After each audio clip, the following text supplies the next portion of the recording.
Live Text Access, Training for Real-Time Intralingual Subtitlers. This is Unit 1, Understanding Accessibility, Element 2, Target Users and Their Needs. This video lecture shows the first part of an interview with Peter von Hout, a member of the deafblind community from Belgium. He gives us insights about deafblindness and its impact to the person. My name is Piero Cavallo from the Internationale Hochschule SDI München in Germany. I have prepared this video lecture in collaboration with Rocio Bernabé Caro, also from SDI München, and European Federation of Hard of Hearing, in short, FO. On completion of the training sequence, you will be able to explain the needs and preferences of the deaf and hard of hearing, late deafened, and deafblind community. The agenda is very short. First, I'm going to introduce Peter von Hout. Then I will illustrate the topics of the interview. Please note that the interview has two parts. This is the first part of the interview. Finally, we will end this video lecture with a summary. First of all, let me introduce you Peter von Hout. Peter von Hout is from Belgium. He refers to himself as deafblind. He has medium-long gray hair. He wears a shirt and a sweater. He is on the board of the Flemish Association of Deafblind People, called Anna Timmerman Association. He is also on the board of the European Deafblind Union, in short, EDBU. Let me give you some information before watching the first part of the video. In this video, Peter recorded himself with a webcam while he answers some questions that we sent to him before. Peter speaks in Flemish, which is one of the languages spoken in Belgium. The video has English subtitles. In this first part of the interview, Peter talks about what is deafblindness and the differences between the groups of persons that make up the community. Then, he talks about the impact that deafblindness has in different contexts, such as in communication, in mobility, and in gathering and processing information. Then, Peter addresses to the issues that a deafblind person could have, for example, in organizing things. Finally, Peter talks about the different possibilities for interpreters to provide accessibility to a deafblind person. Okay, let's watch the first part of the video now.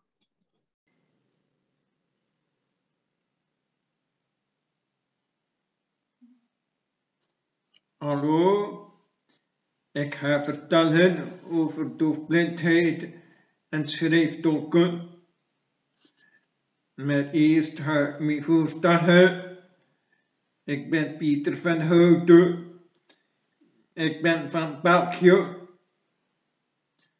Als kind was ik zwaar slechtziend. Ik heb leren spreken als alle andere kinderen door moeder na te doen. Ik heb braille geleerd in de blindenschool in Brugge. Als tiener ben ik geleidelijk aan doof geworden. Nu ben ik doofblind. Ik ben bestuurslid van de Vlaamse Vereniging voor Doofblinden, die noemt Anna Timmerman Vereniging. En ook ben ik bestuurslid van EDBU, dat is de Europese Doofblindenunie. Wat is doofblindheid? Doofblindheid is een specifieke handicap. Het is meer dan de som van doof plus blind. Oplossingen voor doven of voor blinden zijn niet altijd voldoende. Bijvoorbeeld tv kijken. Voor doven en slechthorenden heb je ondertiteling. Voor blinden en slechtzienden heb je audiodescriptie. Als je de ondertiteling niet meer kan lezen en je audiodescriptie niet meer kan horen, dan kan je alleen tv kijken met een doofblindentolk. Een ander voorbeeld is een wekker. Blinden gebruiken sprake om de wekker in te stellen en geluid om wakker te worden. Doven kunnen de ogen gebruiken om in te stellen en een lichtflits om wakker te worden. Doofblinden hebben een wekker nodig die je op de tast kan instellen en een trekkussen om wakker te worden.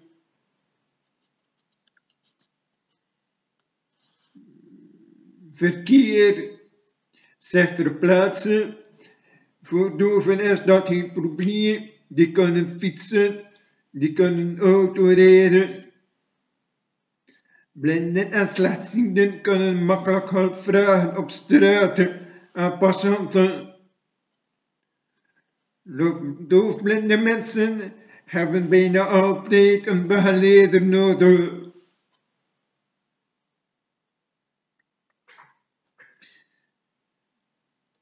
Dan voor communicatie. Voor blinde mensen is praten geen probleem. Doven zien het dat er gebabbeld wordt en kunnen vragen waarover men praat.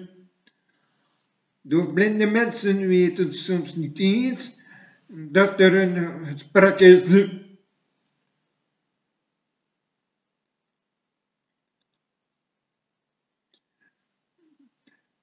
Doofblindheid is een combinatie van auditieve en visuele beperkingen en de compensatiemogelijkheid valt weg.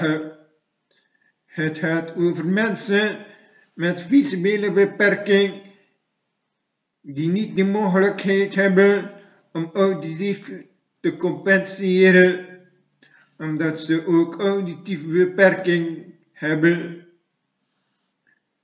En de mensen met auditieve beperking die niet de mogelijkheid hebben om visueel te compenseren, omdat ze ook een visuele beperking hebben.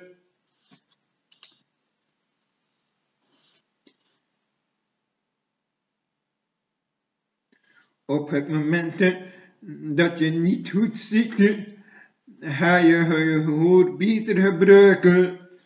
Maar als daar ook problemen zijn, dan spreekt men van doofblindheid. Mensen die niet goed horen, compenseren dat door te kijken. Maar als dat kijken niet goed meer gaat, dan spreekt men van doofblindheid. Er is een omschrijving van doofblindheid gekomen, goedgekeurd door het Europees Parlement in 2004. Die omschrijving is functioneel en niet medisch.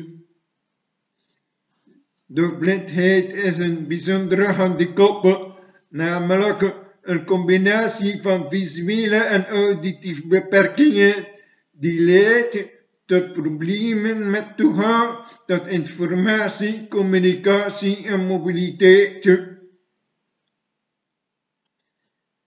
Dus niet alle doofblinde personen zijn en volledig doof en volledig blind. Naar schatting zijn er slechts 5%. Er zijn 5% van de doofblinden die totaal doof en totaal blind zijn. 15% zijn blind en slechthorend. 20% zijn doof en slechtziend. En meer dan 50% zijn slechtziend en slechthorend.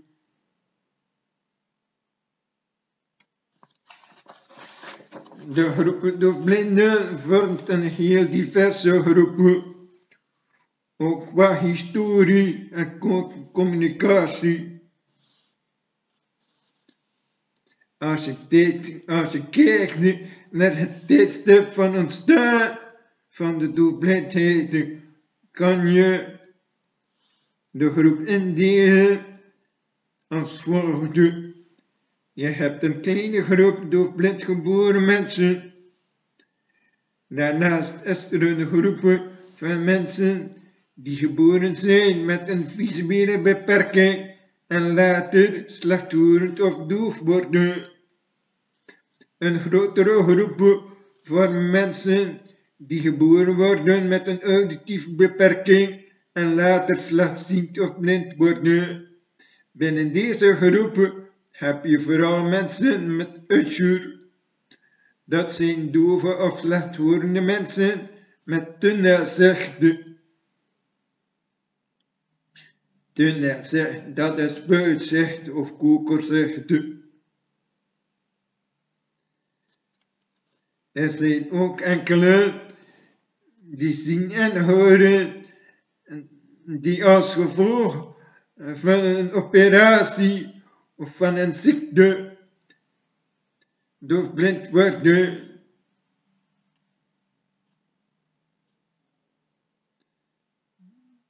Ja, een ongeval kan ook oorzaak zijn van doofblindheid. En er is ook een heel grote groep die als gevolg van ouderdom minder gaat zien en horen. Dan de impacten met de doofblindheid met mensen, wat betekent het? De impact van doofblindheid verschilt sterk van persoon tot persoon. Toch zijn er enkele dingen die vaak terugkeren. Doofblindheid is een ingrijpende beperking en heeft een grote impact op het deelnemen aan het dagelijkse leven. Ik schets een beeld in een aantal punten. Eerste is communicatie. Doofblindheid heeft een groot impact op communiceren. Communiceren wordt een probleem. Soms moet een doofblinde persoon een nieuwe vorm van communicatie aanleren, want door progressief hoorverlies of gezichtsverlies kan men niet meer communiceren zoals voorheen. Weinig mensen uit de omgeving passen zich aan de nieuwe noden van communiceren. Communicatie blijft bij doofblinde mensen soms mager. Alleen de belangrijkste dingen worden vertaald. Moeilijke communicatie leidt tot beperkte sociale contacten, bijvoorbeeld op het werk of in het verenigingsleven. Als je ergens staat, je gaat bijvoorbeeld naar een feestje, dan heb je bijna altijd een doofblindentolk nodig. Je bent afhankelijk van iemand die een beetje beschrijft wat er te gebeuren. Je bent afhankelijk van iemand die beschrijft wat er gebeurt. En om de gesprekken te volgen heb je een tolk nodig.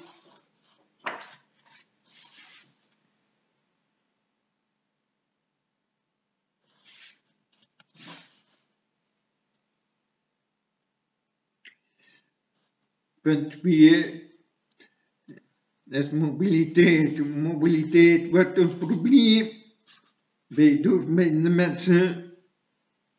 In hun eigen huis kunnen ze zich zelfstandig bewegen. Ze weten waar alles staat. Alles heeft een vaste plaats. Vertrouwdheid is belangrijk, maar het is moeilijker en gevaarlijker om je alleen in het verkeer te begeven. Je ziet en hoort de auto's en de verkeerslichten zie je niet. Dus de auto's zie je niet en de verkeerslichten zie je niet. Je bent heel vaak afhankelijk van openbaar vervoer of van anderen om ergens te geraken. Ook in een vreemd gebouw heb je een begeleider nodig om je veilig, dus om je weg te vinden. In een vreemd gebouw heb je een begeleider nodig om je veilig te verplaatsen. Tijdens een receptie of tijdens een meeting zal je ook een begeleiding nodig hebben. Je zal begeleiding nodig hebben om naar de mensen te stappen met wie je wil praten. Vaak gebeurt het dat doofblinde personen ergens naartoe willen gaan, een uitstapje willen maken,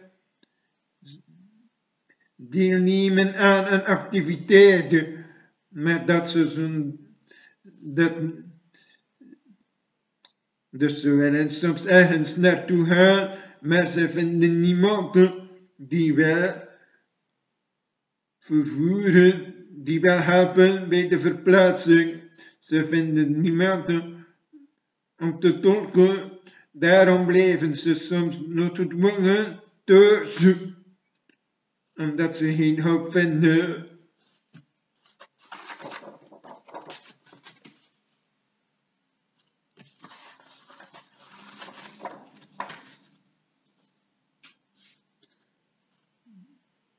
Dus mobiliteit is een groot probleem. Het is belangrijk dat de doofblinde persoon thuis beschikt over aangepaste apparatuur om te communiceren op afstand, via e-mail, via sms, Facebook. En een derde probleem is informatie. Opdoen van informatie en verwerken. Ogen en oren geven constant informatie. Doofblinde mensen missen die. Als doofblinde persoon leef je in een onveilige wereld. Veel gebeurt onaangekondigd, onverwacht.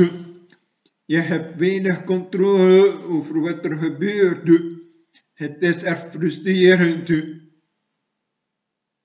Je hebt een nood aan iemand die info geeft over de situatie, die beschrijft wat er om ons gebeurt, zodat wij ons veilig voelen in de omgeving waarin wij ons bevinden.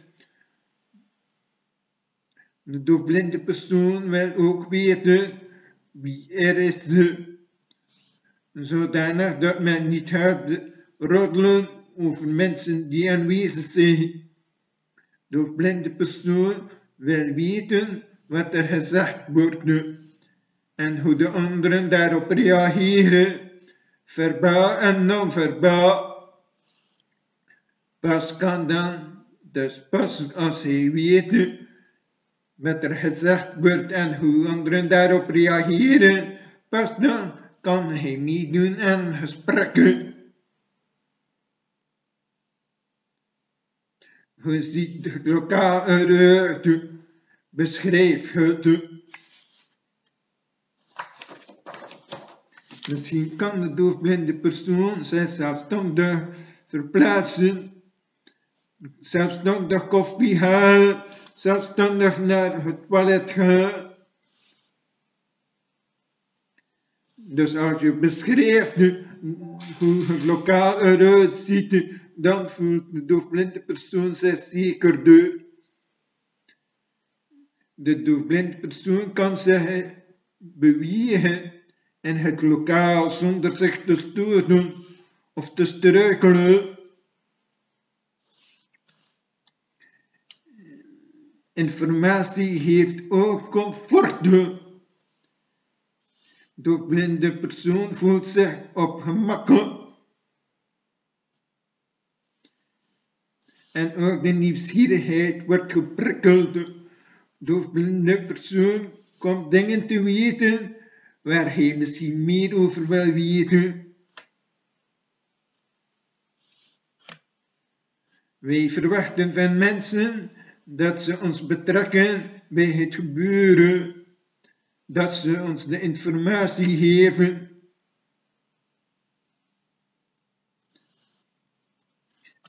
Een vierde punt is veel organiseren. Plannen voor doofblinden is zeer belangrijk. Het is meestal nodig om goed te plannen als je weg wil. Je kan niet zomaar op stap gaan als het niet is georganiseerd. Je moet de tolk zoeken, je moet vervoer regelen.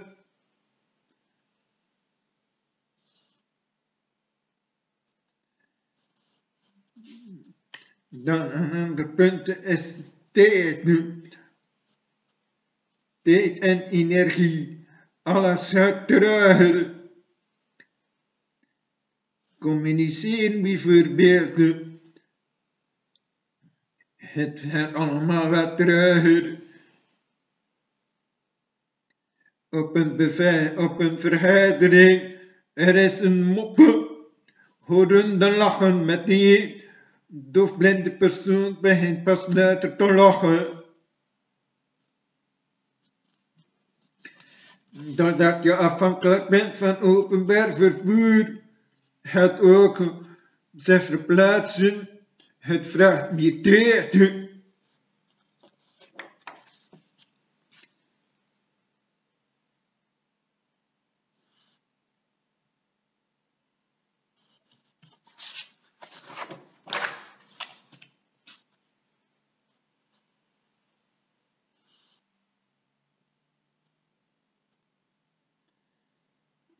Oké, ook het tolken vraagt meer tijd dan bij doven. Je moet niet alleen tolken, maar ook beschrijven. Soms moet je herhalen of herformuleren, extra uitleg geven. Iets opzoeken op internet is ook heel tijdsintensief.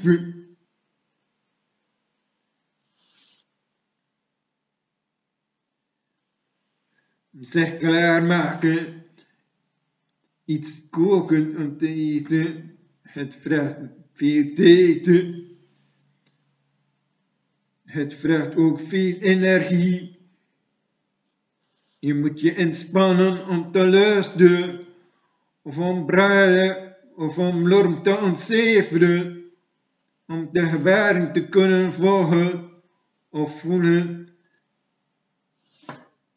Men is vlugger vermoeid, men heeft meer pauzes nodig en rust. Doofblindheid is vaak ook progressief. De achteruitgang van gehoor en verlies wordt steeds groter. Dus je verliest steeds meer mogelijkheden. Het is een continu verwerkingsproces.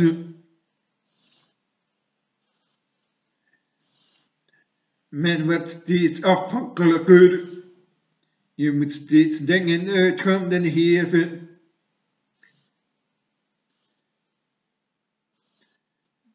Er reizen vragen over de toekomst.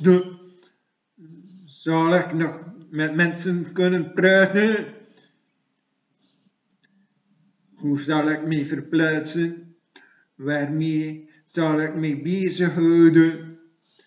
Zal ik zelfstandig kunnen blijven wonen? Hoe kan ik nog iets betekenen voor de maatschappij?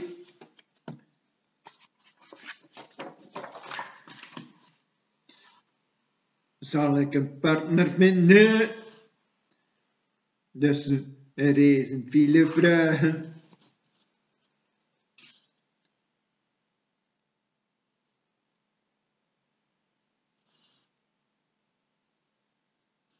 De doofblinden hebben 1-op-1 ondersteuning nodig.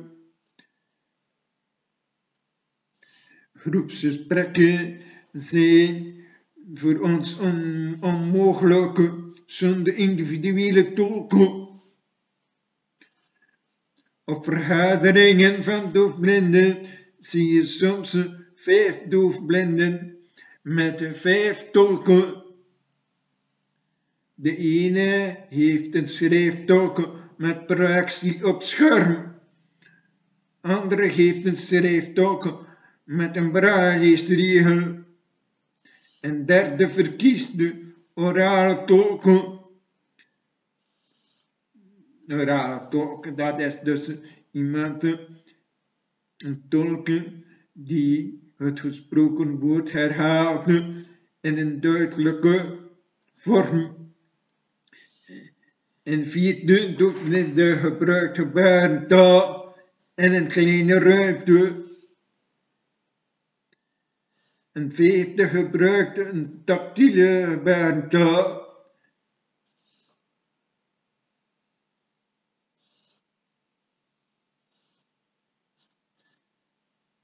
Ja, een ander punt is stress. Doofblinden ervaren vaak stress. Er is stress bij de communicatie als die moeizaam verloopt. Als men de doofblinde persoon niet betrekt bij het gebeuren, als hij voor spek en bonen bijzet, als men geen informatie geeft, dan is dat erg stresserend. En het laatste punt, bij de impact is de tastzin. De tastzin wordt echt belangrijk.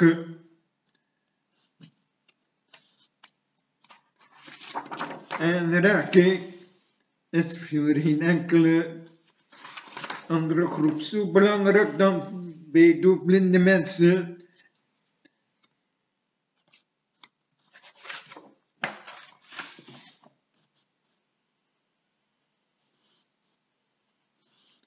Aanraking is noodzakelijk voor communicatie en bij de begeleiding. Door aanraking krijgen mensen een concrete vorm, anders blijven ze nogal iets abstracte. Mensen zijn abstracte als je ze niet ziet en niet hoort en niet kan aanraken. Maar als je ze iets kan voelen, dan krijgen ze een gezicht. Je kan ook voorwerpen en producten laten voelen, dan wordt de beschrijving veel concreter en duidelijker. Stoppen. The summary. To sum up, We can use the words of Peter and say that indeed it is true that deafblindness is more than just the sum of being deaf plus being blind. Professionals in the field often say that the two disabilities multiply each other. This applies not only to deafblindness, but also to any person with more than one impairment. Deafblindness affects communication, mobility, and participation. It makes a person dependent and takes away the spontaneity because planning becomes key. Access services made available for persons with hearing loss or sight loss are not always sufficient for deafblind people, who instead require specific solutions such as tactile sign language. Then we have learned how diverse deafblind people are. In fact, very few deafblind people are completely deaf and completely blind. We have also learned that deafblindness is an impactful impairment that requires a strong adaptability from the deafblind person and often requires assistance in order to participate in daily activities. Because of that, familiarity and information are key factors and provide comfort. Providing additional information, for example, what is happening during a conversation, what a room looks like, where is a drink positioned on a desk, can really help. Also, planning is really important, since deafblindness is an impactful impairment in terms of time and energy. Lastly, Peter mentions the emotional stress that the person experiences and the questions that arise, such as, can I live independently? Can I talk to people? Will I find a partner? How can I be useful to society? Exercises. The exercises for this video lecture are in the trainer's guide and the PowerPoint file of part 2.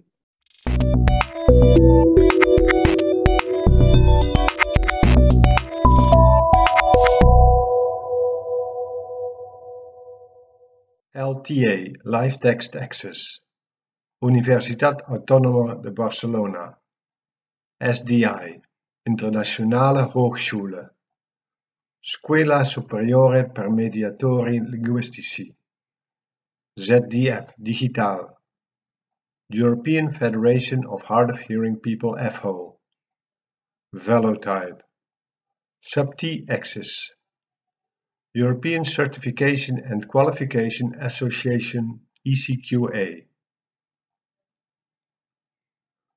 Co-funded by the Erasmus Plus program of the European Union.